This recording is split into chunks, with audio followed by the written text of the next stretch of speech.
Hello, everyone.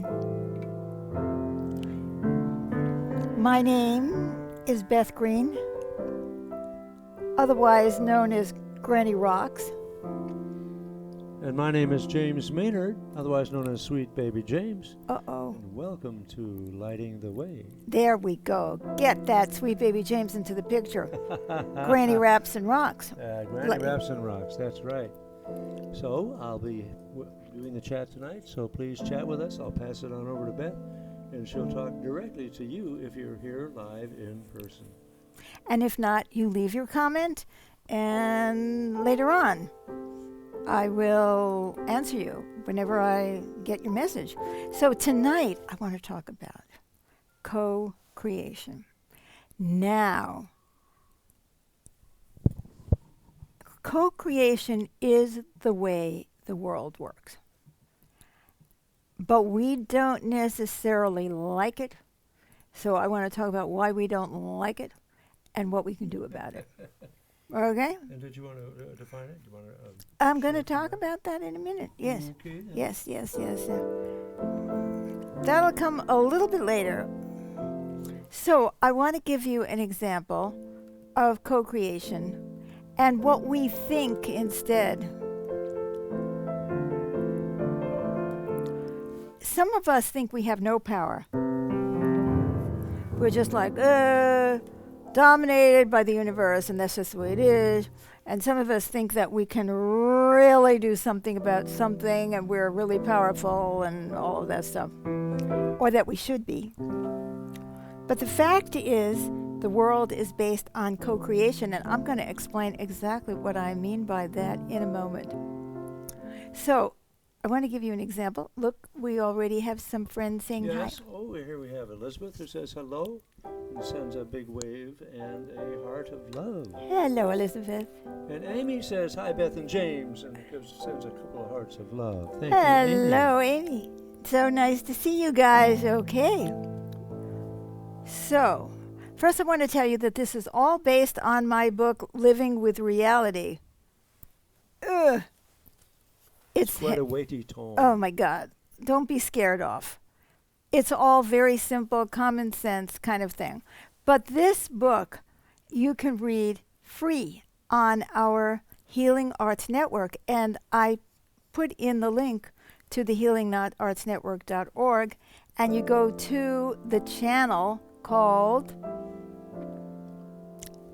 HealingArtsNetwork.org. No, but the channel is called the channel. Making Sense of the World, I think. Mm-hmm. And and as I explained right in the thing, it's in Showing the Way books and blogs. So you can get there, and I see there's another friend there before I go on. Yes, and Catalina is here, and she sends a big heart of love. Thank you, Catalina. Same back at you. So I thank you. Hi, Catalina. The reason that this came up is that James and I, as you know, if you've been following us, have been trying to buy a house, sell a house, and all that. So we finally found the home of our dreams. We had already sold our house, and we have been scrambling. We had sold, but not yet closed until we could find a home for ourselves. That's right. So we found this home. We loved it. We loved the land. It was like, oh my God, oh my God. We put in an offer. They accepted. We're all ready. This is Saturday afternoon, right? And so our intentions were very strong. Very strong. Own this Very place. strong. And we had already had an accepted offer. I mean, all we had to do is set a date and close.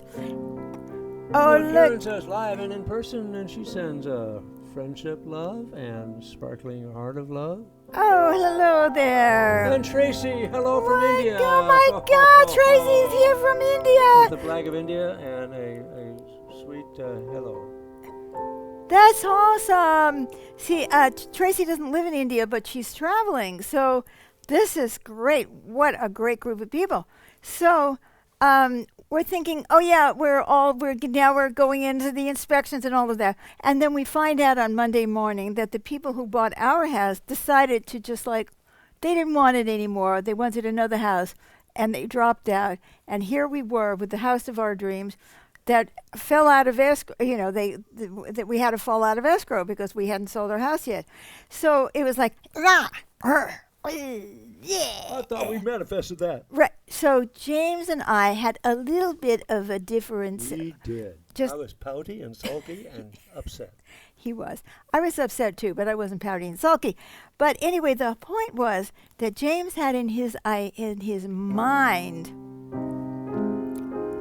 that I should be able to manifest because I'm so spiritual, that I should have been able to manifest this home and the money and all of these things because isn't that what everybody is telling you about think positively and manifestation consciousness and all of that stuff? And I don't agree with that philosophy, and I'll tell you why in a minute. Because no matter what we thought and how clearly we tried to manifest this, the universe had other ideas. And you know why? No. Why? Because of co-creation, the damn reality that we co-create with the universe in a subtle dance of intention and allowance, because all these different people had their intentions. So our buyers that had intended to buy our house changed their intention because they decided they liked the other house better, and their agent wanted to please them and get her commission. So she went along with what they were doing, even though it was kind of unethical because, we already had that. Anyway, and then our agent had an opinion.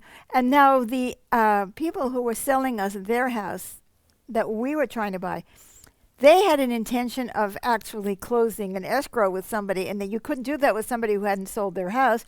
And their agent was trying to get, her intention was to get as much money as she could, and our agent was trying to help us. And you see, what do you think? It's a collision, see, of all these intentions. So if you could just manifest reality, create, that's the word. You create reality. You create your own reality. That is not true. You can impact reality, but you can't create it because reality is not created by anybody. That I wonder if that's where this, can you take a look? So with it, James is going to read you something from the book. It's like the little blurb at the top. Isn't this cute? I have to show you this, right? Ugh. This is so heavy. Wait a minute. You're not seeing anything. Wait. Here we go. Isn't that cute? The chapters, each chapter has that symbol of living with reality. Okay. Now you can get going with it. So this is called Platform 3. It's one out of 9 platforms for living. Becoming co-creative, how we relate to the universe. We co-create reality with the universe in a subtle dance of intention and allowance. Co-creation is the way the universe operates. Outcomes are the result of the intersection of all intention, including our own. If we consciously choose co-creation, we can overcome our own limitations and experience richer lives and more fulfilling outcomes. Great, thank you. So that's a very, but thank you. You're playing the piano now tonight. That kind of gives you an overview now. You understand now. For instance, in the book, I talk about a car. You go out. You intend to go to your friend's house for a birthday party, let's say, and you go and. If you have the intention of driving safely, you would have actually slept the night before, right?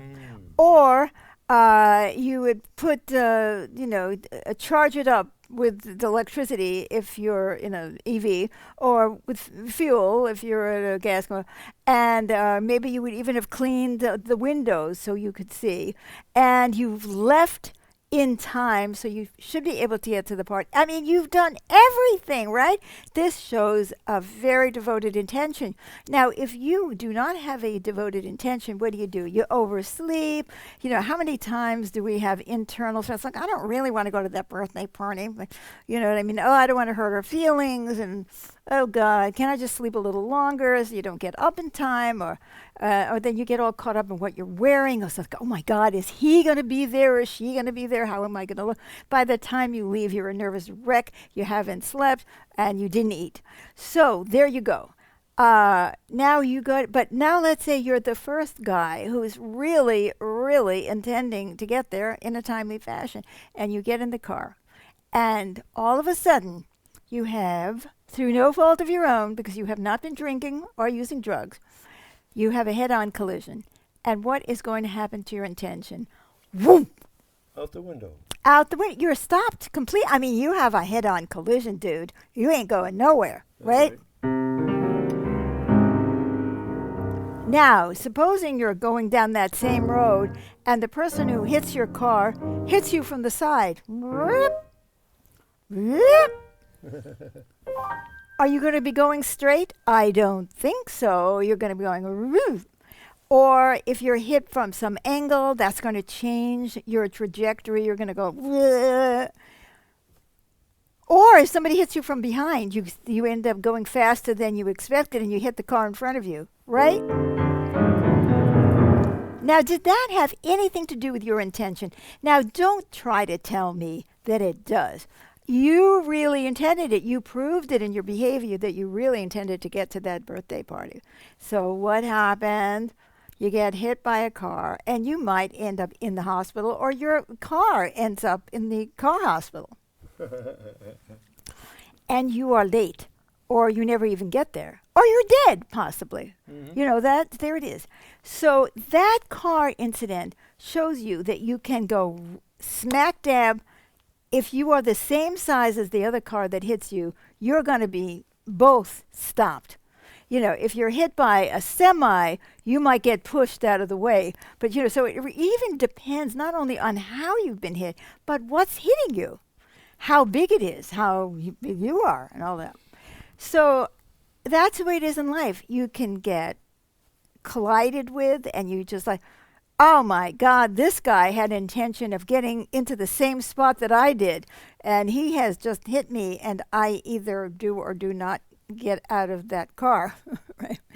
Or I could be sideswiped, or my trajectory could be changed, or I could be pushed forward. All of those things had nothing to do with my intention. They had to do with that person's intention. They decided to take cocaine before they get into the vehicle, or they were up studying all night, or they were having sex and they didn't sleep enough, or whatever it was that happened, that created that whole situation. So, therefore, we can see in that very simple example, that's life, guys. That's life. That's life. Now, isn't that true? See what happened? We're going along in our car with our escrow, right? We think we're fine. We're going straight to this house. We got it. And then our buyers decide to just pull the rug out from under our feet. And whether we liked it or not, that was it. Our entire plan was disrupted by what their intention was. Mm-hmm. So, do we like that? No. Or do we practice allowance? Do we practice allowance? No. Allowing for what the universe does. That is really the point. We have a choice of getting angry, which I did for a little while. And then, or we can go sad, which I really did.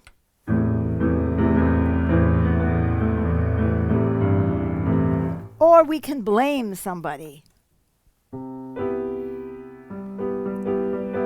I have to say something here. When I met Beth, I was really into manifestation consciousness. In fact, I'd already drafted a book about it. Which is about I create reality. Oh, but mine had a nice dimension to it, which was we connect with the higher self. Oh, yes. And we objectively get what's right for us to manifest. Yes. And then we do the steps to bring it about. Yes. Yeah. Yes. The only problem was it didn't take into account the multiple intentions in the universe that co-create reality with my intention. That's right. You didn't. And so when this happened with our real estate transaction, losing out on the home we wanted, I was upset because I thought we were supposed to manifest that. Get Yeah. real. You thought I was supposed to manifest That's that. right, because you've been so good at God guiding you to just the right place at just the right time and having wonderful homes, which I got to share with you. And instead, I reverted back to we shoulda, woulda, coulda. Yeah, And I was angry and I was upset. that's And I right. even blamed you partly for it because there was language in there that could have kept them to the contract, but didn't keep them to the contract because it was left out. Right, like you could force people to buy a house. Amy Right. said that your volume is very low. I Was it? turned you up a little bit. Thank you. I don't know, you were talking right into it. So hopefully that's better. And by Yeah. the way, Amy went to the trouble to find out how Tracy was doing time-wise from India, and she says, "Wow, it's only 6:30 a.m. there." Look at that. I can't Come on, wake up at so 6:30 Tracy, a.m. we commend your dedication. Yes, and we love you. So anyway, so if you believe that you create reality by yourself, your head is up your you know what.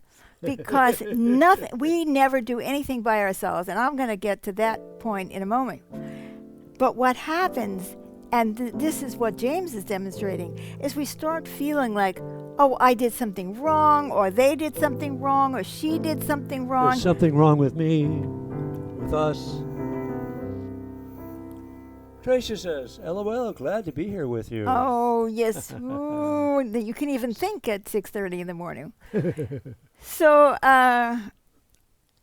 anyway, the real pain of that is that we tend to turn against somebody because we haven't learned that co-creation is the way the world works. Now, some of us think we are supposed to dominate, and we really try. You know, our egos, which are these conditions, reflexes that we have about how we're going to survive, our egos have tried to figure out how in the heck we're going to get our needs met in this world. And some of us learn to become very meek and then manipulative and hope that, oh, daddy, can I have this? You know, so that's how we try to cope, right? And some people have learned to be, very strong and intimidate everybody and, you know. And you see, those are two ways of not being co-creative, aren't they? But they're ways that our egos have learned to be in the world.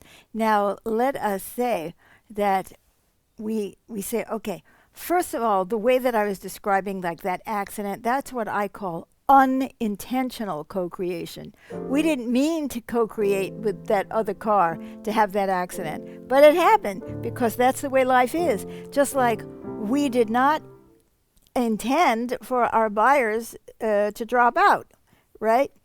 So that is unintentionally we ended up co-creating that we lost our house. It's not our house, it was their house, and we were hoping to get it. And of course, we're telling ourselves we're much better off with that. I don't know how, but we're trying. Well, because we don't want to be defeated. No, no, no. But there's intentional co-creation. See, and when people hear about co-creation, they think, oh, yes, oh, we're going to do an art project together.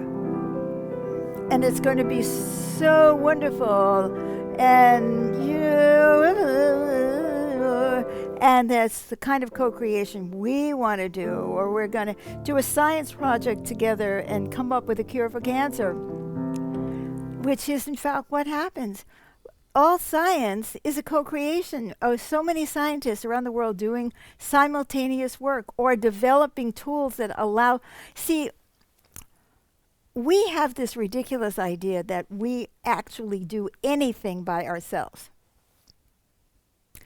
When I was born, I diapered myself, I fed myself, and I burped myself. And then I gave myself those vaccinations, and then I went to school where I taught myself how to read. And not only that, my mother drove me in the car that I made. On the streets that you made. On the streets that I made, in the clothing that I made. See, the absurdity that, because see, even that, it's all co-creation. See, the clothing that you put on was created by tons of people who maybe grew the cotton as well, people who sewed, people who designed, people who put it in trucks and sent it to us. We have, Oh, Robbie from Kathmandu says, hello, namaste. I'm long time after see your live program. oh yes, Kathmandu from now. oh, so Thank you, happy to Robbie. see So you, glad you came Robbie. back and Yeah, joined us. and we hope that you can, if you're just coming on, you can go back and replay this program so you actually know what I'm talking about. But I'm talking about that we have to become co-creative in a conscious way. We need to start realizing that everything is a co-creation. And we have to start practicing intention and allowance. So, as James was saying, so I intend something and then I allow for what is, because I cannot control everybody's intentions. Here's another, it's not just people, it's the intentions of the entire universe. The wind comes up and blows my car over or knocks me over as I'm walking. I did not intend that. That was not, it's not only people. We are, and and the other thing I was going to say about, I want to get to that birthday party on time, even if I don't have an accident. How do I know that 12,000 other people aren't going to get on that freeway at the same moment because they intend to get somewhere at the same time? And guess what? Traffic jam! Are you getting my point? So That happens a lot. oh my God, all the time. And I mean, if you want to see dysfunctional non-co-creation, look at the U.S. Congress. Oh, yeah. I mean, they do not seem to know how to co-create. They know how to fight, block, stall, spindle, mutilate. It's not easy. And I want to talk a little bit about why co-creation is so hard to stomach. Well, obviously, because we want our way. That's number one, right? And if we acknowledge that the universe co-creates, then we have to acknowledge that we may not always get our way, or even ever. However, there's another reason. Who, and this is another ego reason, right? Who's going to get credit? I don't want to be part of this science project that we together because I want credit. I want people to say, I did this. I did this. So if I'm with the we, then it's not the I, that I that did it. I don't get and in this society, in our world, where you get paid for doing things, wow, who are you going to pay?